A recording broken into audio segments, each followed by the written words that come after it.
guys! Welcome to the Myrtle Beach Art Museum's Kids Art Online. So what our class is going to be today, we are going to be learning about printmaking and a specific type of printmaking called monoprints.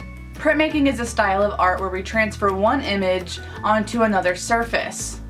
And monoprinting is where you only use one type of surface to do so, or you can reuse it. In our project today, we are going to be using everyday household materials in order to create one-of-a-kind works of art. This project is super fun and very easy, and it can be done with a multiple of age groups or done with family members as well. Now, the materials that are used in this project, you can always find amazing alternatives with household items that you find laying around every day. I'm very excited for this project, so let's get started. Alrighty guys, so what we're going to be doing today, like I said, is a printmaking project. Now, printmaking is an artistic process where you transfer images from one surface onto another, usually onto paper or fabric of some kind. What we're going to be doing is called monoprinting. Monoprinting is where you take a single impression of an image made from a reprintable block or reprintable surface where you can reuse it over and over again. The key word in monoprint, mono means one, and print means to transfer the image. So after each time we do a stamp or we do a print, you will wipe it clean and do another one. And that's where the term monoprinting comes from. Now, all the materials that we will need, I have listed out in front of us. Now, there are many alternative options that you can use when creating a monoprint. For example, this here is a piece of print blocking glass. It's just a sheet of glass. It's a flat, smooth surface that is great for stamping your image onto. Now, you can also use a piece of wax paper, or you can also use a piece of saran wrap. And you can also use a baking dish. If you flip over the back of the baking dish, as long as it's a flat, smooth surface, and it's good for stamping. I also have some Q-tips here. These are going to be what we use to draw our image into our ink. We're going to be using, instead of ink, I have Tempera Paints.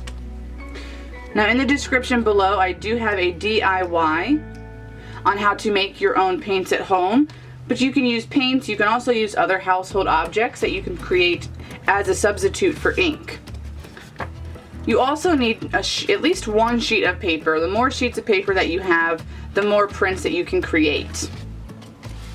And then finally, I also have some paper plates here that I'm going to use as my palette to lay my paints down so I can easily get to them when I'm ready to put them down for my printmaking. Now, I have my palette prepared. I have my three primary colors, blue, red, and yellow, and I also have white in case I want to lighten up my colors. And I also have a paintbrush so I can spread my paint.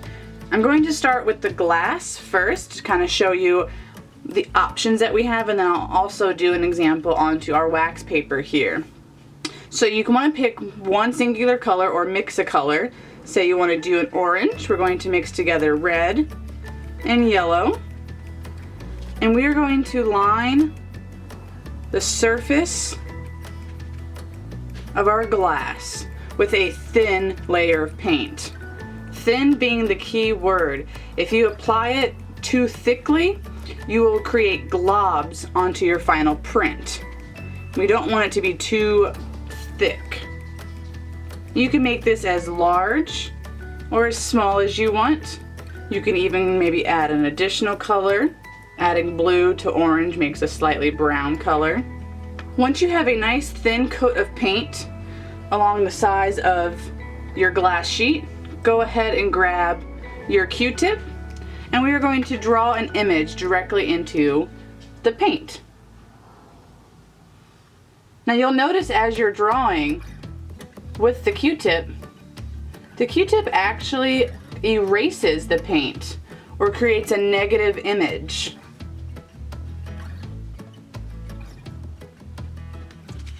Once you have your negative image drawn directly onto your paint, we're going to choose our piece of paper and lay it flat, and we're going to smooth it out and apply even pressure across all areas of our paper. We want to get that paint to transfer from our glass sheet onto our paper. So making sure that we're getting all parts of it. You can also use another straight edge like a book or anything to kind of apply that pressure and roll across it. And then you can remove. And you will have this negative image that appears with all the colors that you used. Now once you have this done, you can reapply the same colors on top, or if you want to do a fresh start, you can just take a paper towel and some water and wipe it right off, or run it under the sink if you're using a glass sheet. You can lay your first image to the side to let it dry. You can always add another layer on top of that once you've finished. And while you wait for that to dry, we can begin our second one. Just to show you an alternative material here, you can also use wax paper, saran wrap, or the back of a baking dish, anything that's kind of flat and smooth. So let's do another image. I created a nice lavender purple color by mixing together red, blue, and white. And I'm going to keep my image this time monochromatic. Again, mono meaning one, chromatic meaning color. This means that my image will be one color or many shades of the same color.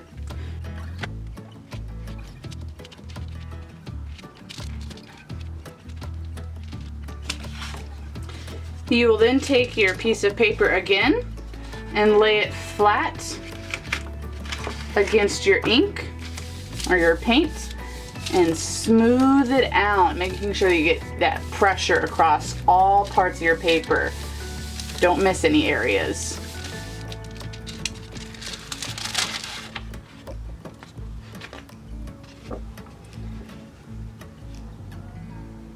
And this project is fun for everyone of all ages.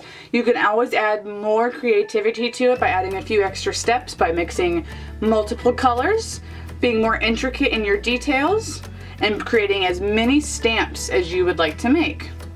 You can keep going with this by just re-cleaning your surface and then re-stamping down a new image. Now the key to this project is applying that thin layer of paint, drawing relatively quickly before it dries. Take your time, but don't spend too long. And then applying this even pressure to transfer the image.